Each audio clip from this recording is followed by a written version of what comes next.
Bem, meus amados irmãos, estou feliz, porque tem aqui Dona Rose, Társila, Dávila, Lara e esse jovem aqui que fazem parte da nossa casa, né? Poucas vezes a gente tem estado juntos, né, na mesma igreja. Eles vão às vezes para outros locais e hoje, graças a Deus, o Senhor nos concedeu esse privilégio. Amém? Aí a casa tem que ser exemplo, né, irmãos? Não pode fazer barulho ou coisa dessa natureza para desvirtuar a reverência do culto. Abra a sua Bíblia no livro de Isaías.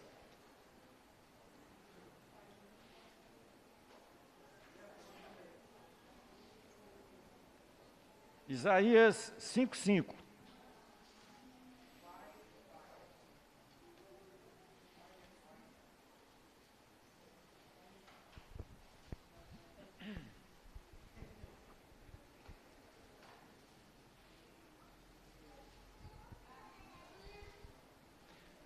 Antes de iniciarmos a leitura, eu queria ver como está a memória da igreja.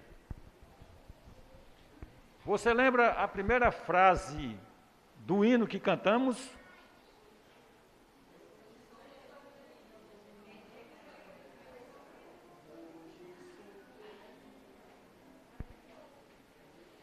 A primeira frase do hino que cantamos diz o seguinte: perdido foi que ele me encontrou.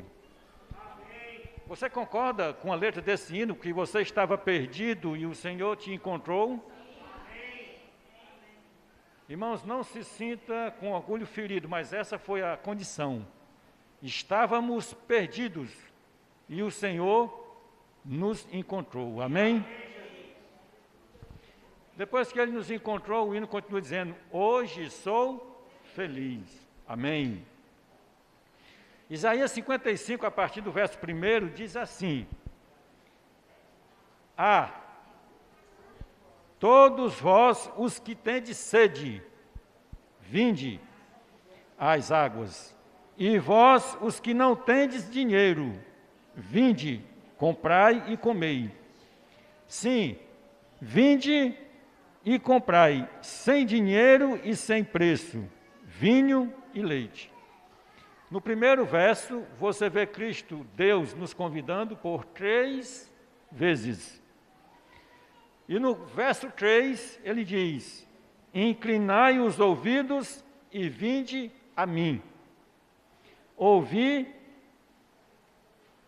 e a vossa alma viverá, porque convosco farei uma aliança perpétua, que consiste nas fiéis misericórdias prometidas a Davi. Então, nesses versos, nós percebemos Deus nos convidando por 4 vezes. Vinde a mim. Você sabe que comprar sem dinheiro é um tanto estranho para nós, não é? Para a realidade dos nossos dias. Mas o que ele está falando é a salvação gratuita que Ele mesmo, com o seu próprio sangue, pagou o preço. Amém? Agora, o que segue ao convite? Verso 6, diz assim: buscai o Senhor enquanto se pode achar, e invocai-o enquanto está perto. Os estudiosos dizem que esse verbo buscar é um imperativo. Não é apenas um conselho, um lembrete, senão uma ordem.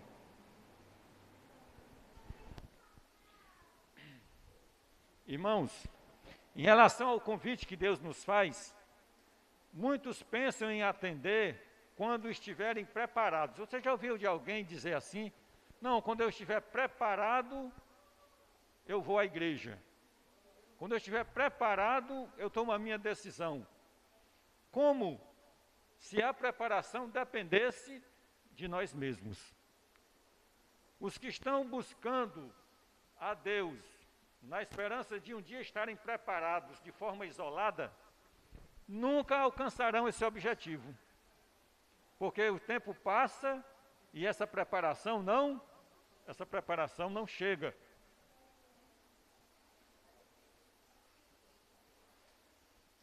Queridos irmãos, vamos ler novamente o verso 6. Buscai o Senhor enquanto se pode achar. Invocai-o enquanto está perto. Não é preciso tanta percepção e você entende que aqui existe um tempo delimitado. Buscai enquanto. Enquanto é uma conjunção temporal. Isso implica que a busca tem um tempo para cada um de nós. Isso no sentido, os antediluvianos tiveram um tempo de 120 anos de oportunidade, mas o tempo acabou. E o que Deus havia dito que havia fazer, Ele então fez. E em outras ocasiões, Deus delimitou o tempo para que as pessoas pudessem se acertar.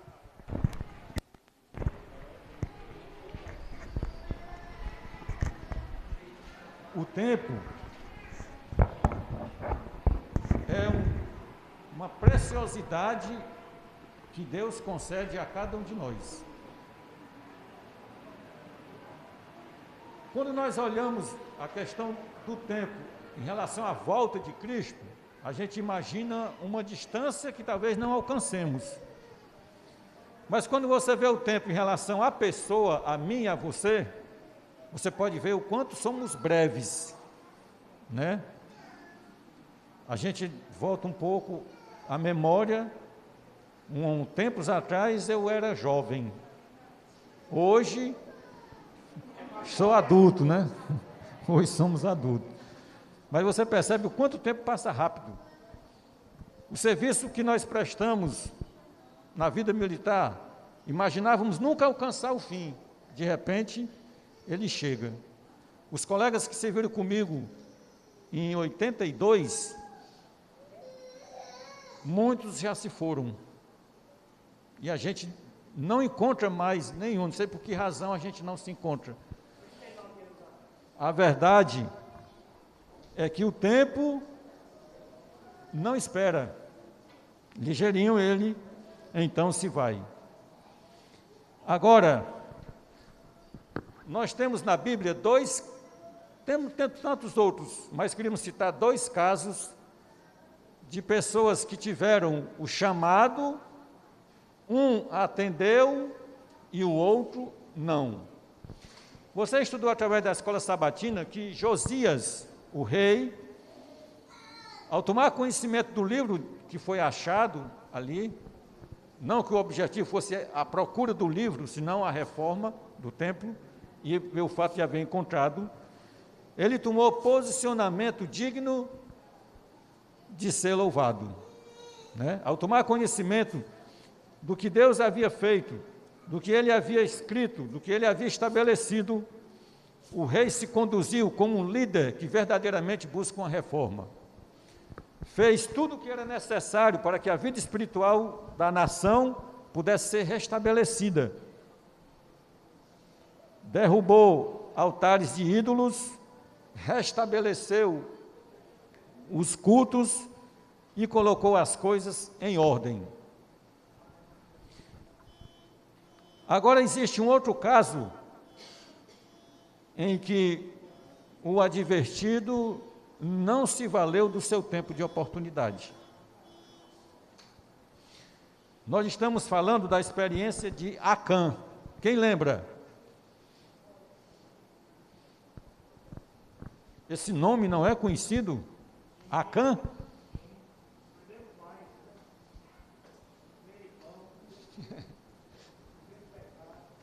Abra a sua Bíblia em Josué.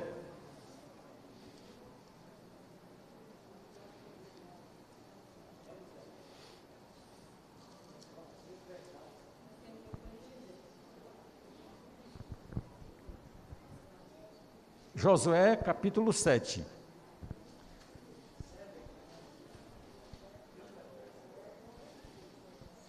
Irmãos, essa experiência, ela aconteceu com o povo de Israel. Eles haviam agora passado o Jordão, tinham destruído a cidade de Jericó, mas ainda tinham outros povos para serem removidos dos seus lugares para que a nação pudesse tomar posse da terra prometida. Agora, houve um fato interessante. Na destruição de Jericó, Deus disse o seguinte, que tudo deveria ser destruído. Volte só um pouco no capítulo 6 e vamos ler o verso 19, por gentileza.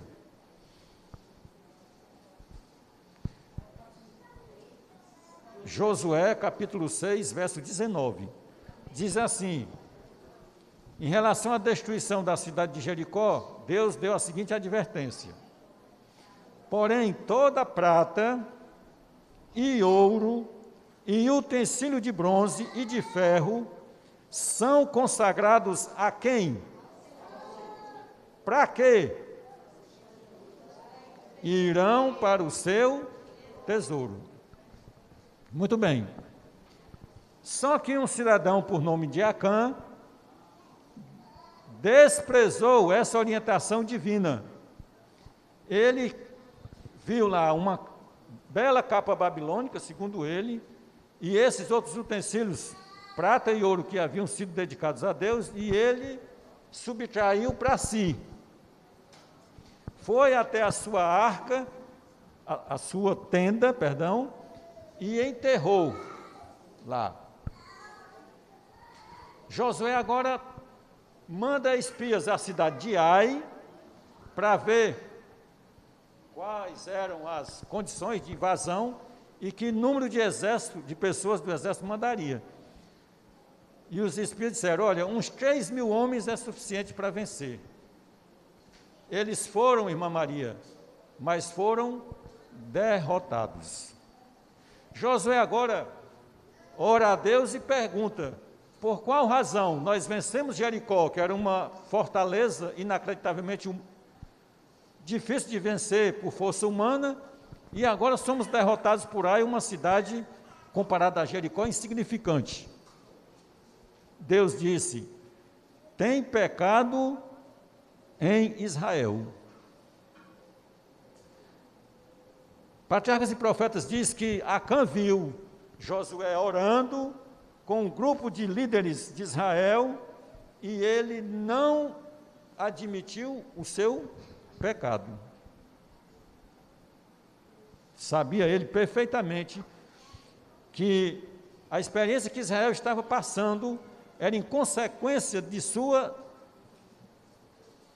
prática indevida. Agora, como encontrar esse pecado, o autor do pecado, como fazer? É dito que foi dado um tempo para que alguém dentro de Israel se acusasse. Agora imagine, é natural ao ser humano se identificar como culpado? É não. Isso não é natural da gente. Normalmente, o transgressor busca ocultar aquilo que ele praticou. E dizem, né, que ninguém vai produzir provas para condenar a si mesmo. Então, Acã diz: eu estou certo. Então, qual foi a orientação de Deus?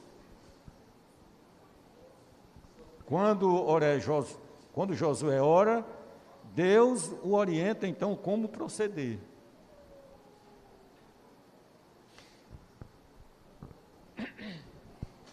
Agora nós vamos para o capítulo 7, e nós vamos ler o verso 16.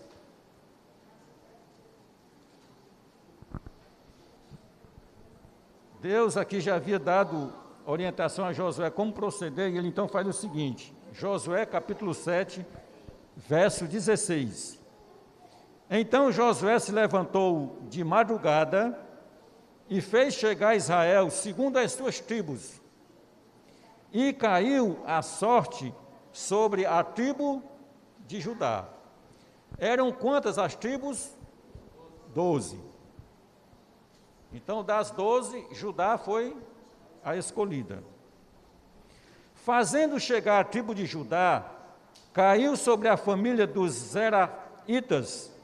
Fazendo chegar a família dos Zeraitas, homem por homem, caiu sobre Zabdi.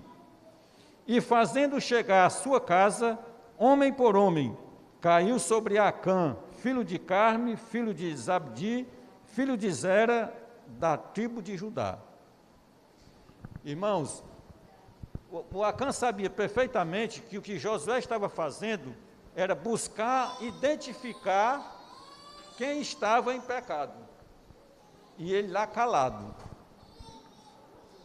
Sabendo que ele era o causador de todo o dano, mas ele se fazia indiferente àquela circunstância.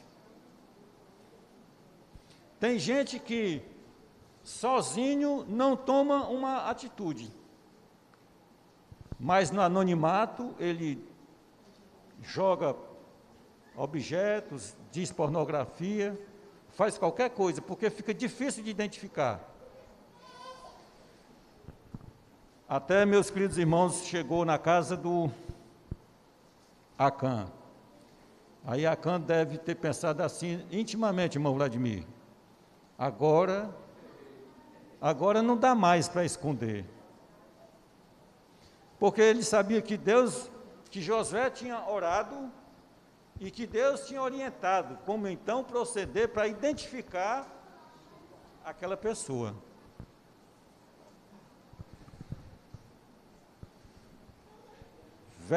Nós lemos até que verso? Não, nós lemos até o 18, né? Verso 19. Então disse Josué a Acã, o homem foi identificado, não tinha mais como. Agora imagine a tribo todinha e de repente todo esse procedimento e as pessoas observando, né? Nossa, Acã foi o criatura. E Josué então diz, então disse Josué a Acã, filho meu, dá glória ao Senhor Deus de Israel, e a ele rende louvores, e declara-me agora o que fizestes, não me ocultes. Josué já era sabedor. Ele estava esperando apenas a confissão do próprio Acã. Verso 20. Respondeu Acã a Josué e disse, verdadeiramente pequei contra o Senhor Deus de Israel, e fiz assim e assim. Tudo bem. A confissão de Acã foi aceita? O que é que você acha? Os que acham que a confissão de Acã foi aceita, levante a mão. E os que acham que também não foi aceita, levante a mão. A maioria da igreja está indecisa entre ser perdoado e não ser perdoado. Mas ele não confessou?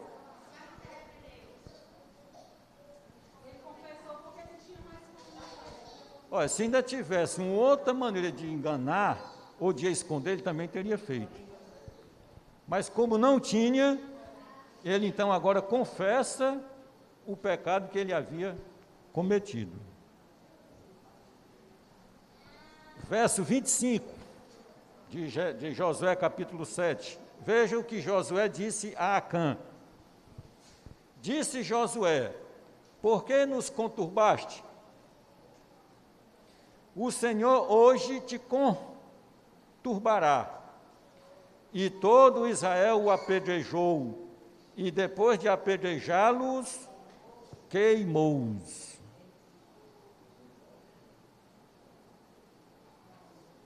O homem fez confissão tácita, mas ainda assim sofreu a pena.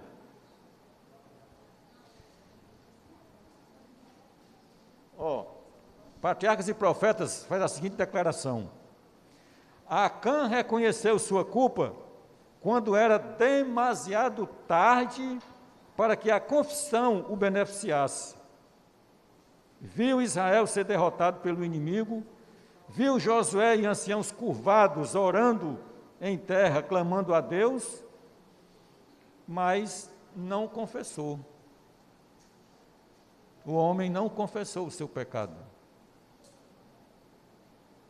O fato de não haver confessado em tempo oportuno é o que, não esqueça do que Isaías 55, 6 diz: buscai o Senhor enquanto se pode achar. O tempo que Acã tinha para encontrar a Deus foi extirpado. O tempo de oportunidade passou.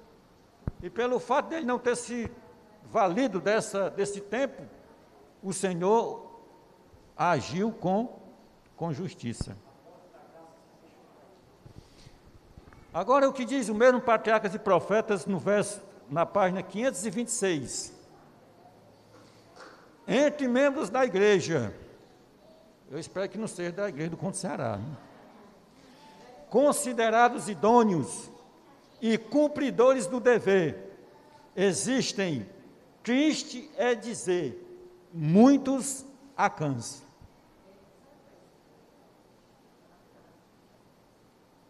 Quem está dizendo não é o pregador, é a serva do Senhor. Amém?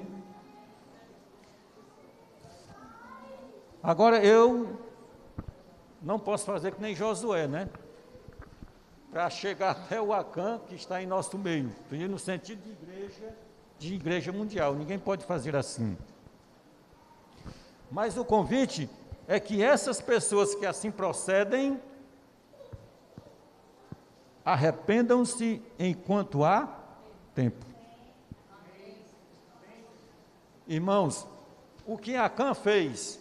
Ele pegou aqueles utensílios que pertenciam a Deus e ficou com eles. Aí, nós voltamos à experiência do que devemos devolver a Deus. Será que nós não estamos ficando com esses valores conosco? Será que Deus vai fazer diferença no agir com o Acã e eu? Porque alguém pode pensar, não, mas Acã foi num tempo e numa cultura completamente diferente. Hoje a igreja pensa e vê diferente. A igreja pode até ter sua visão diferenciada, mas o Deus é o mesmo. Amém?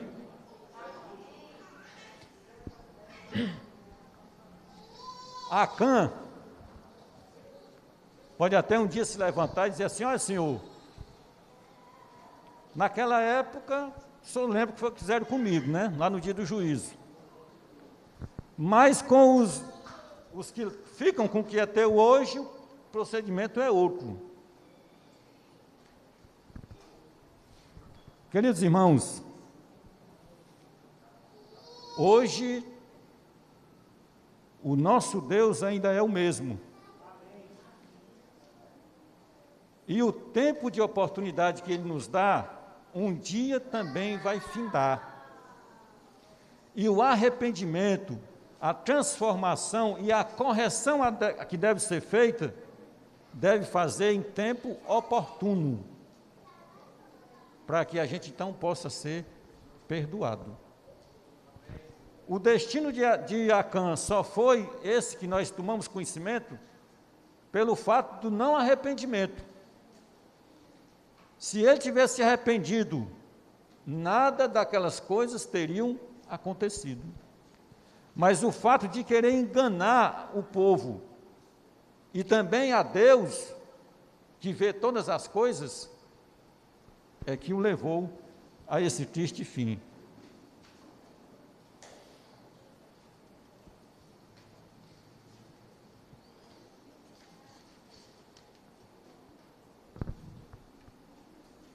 Patriarcas e Profetas também diz assim, ó: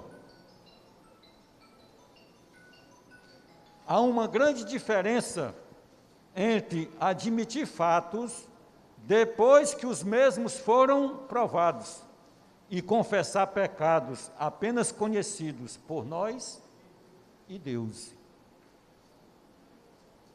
Vou ler novamente.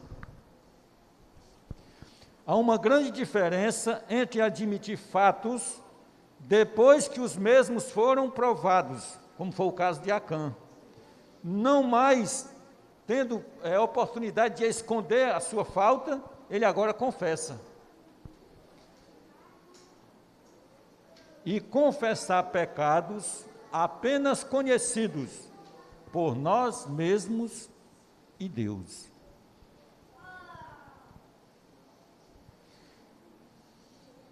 Irmãos, a experiência do provar e vede, aparentemente pode ser coisa simples, não é? Alguém concordar com uma coisa tão simples para o benefício da empresa e, consequentemente, a permanência da pessoa lá. Mas, aos olhos divinos, não era legal.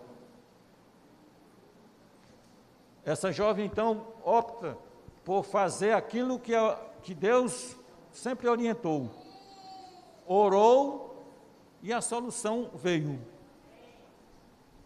Quantas experiências nós também não temos vivido nesse sentido? E por vezes nós optamos pelo lado mais fácil, porque vai nos favorecer ou favorecer outros. Mas Deus tem buscado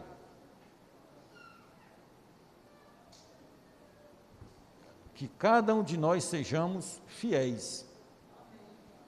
Irmãos, nós não estamos dizendo isso no sentido de que um é melhor que outro, Lara. Mas só Deus pode nos condicionar a essa realidade. Quantos de nós estamos buscando a Deus no sentido de ter uma vida espiritual equilibrada ou buscar o Senhor só para adquirir benefícios? Ah, irmão, eu estou precisando de um emprego, eu estou precisando de saúde, eu estou precisando de uma casa para morar, eu estou precisando disso, eu estou precisando daquilo. É o que predomina na ação humana. Mas muitas das vezes nós não nos dispomos a buscar o Senhor no sentido de fazer aquilo que verdadeiramente é necessário ser feito.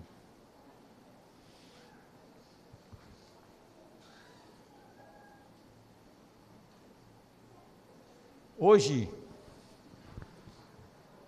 Deus olha para cada um de nós com um olhar de amor, porque sabe que em nós ainda existem imperfeições que precisam ser trabalhadas, sim ou não? Sim. E a cada experiência que nós vivemos, faz despertar dentro de nós, às vezes, uma fraqueza que nós desconhecíamos, não é? Porque quando tudo vai bem, nada vai contrariar a nossa conduta. Mas quando as coisas dificultam, aí a gente vai percebendo que ainda tem essa ou aquela fraqueza que precisa ser trabalhada. O certo é que Deus vê e sabe e pode todas as coisas. Se nos colocarmos nas mãos dEle, Ele pode fazer esse processo de transformação. Amém? Que Deus nos conceda esse tempo de oportunidade, né? Que Ele possa ainda nos conceder. E nós tenhamos a força de tomarmos o nosso posicionamento ao lado do Deus Todo-Poderoso. É o nosso desejo e oração. Amém. Agora nós vamos nos colocar de pé e cantarmos para a conclusão desse culto de adoração a Deus. Antes nós estávamos perdidos, hoje nós somos alegres pela salvação alcançada.